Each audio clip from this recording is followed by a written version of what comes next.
The manufacturer purchases stainless steel tubes in a range of lengths, diameters, and thicknesses. Workers select the right starting size for the specific tube the customer has ordered. They insert one end of each tube into this rotary swedger.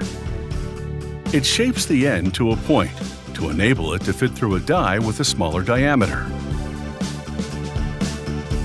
Workers spread lubricant onto a steel bar, insert it into the other end of the tube, then insert the pointed end through a draw die. This carriage then grabs the protruding point and draws the full length of the tube through the die and over the steel bar. The die reduces the tube to a smaller outside diameter, while the bar sets the desired inside diameter. The tube walls thin out, and the tube elongates in the process. Finally, workers saw the point off the tube.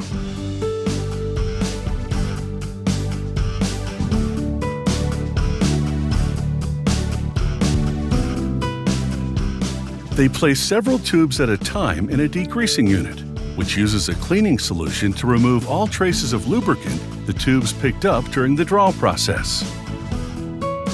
Workers then transfer the tubes to drying tanks, positioning them at a slight downward angle.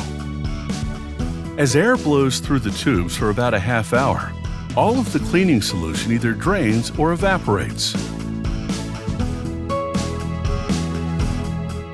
To further clean the inside of the tubes, workers insert a felt wad into each one, then squirt in some cleaning solvent. They shoot in compressed air to force the wad down the tube. As the wad travels the length of the tube, it wipes the inside wall with the cleaning solvent. Next, workers strap the tubes to a belt that takes them on a 30-minute trip through a furnace. The temperature inside is more than 1800 degrees Fahrenheit.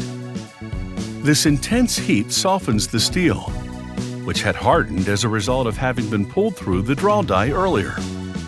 This process is called annealing, and it slightly warps the tubes. So next, they pass through a straightening machine.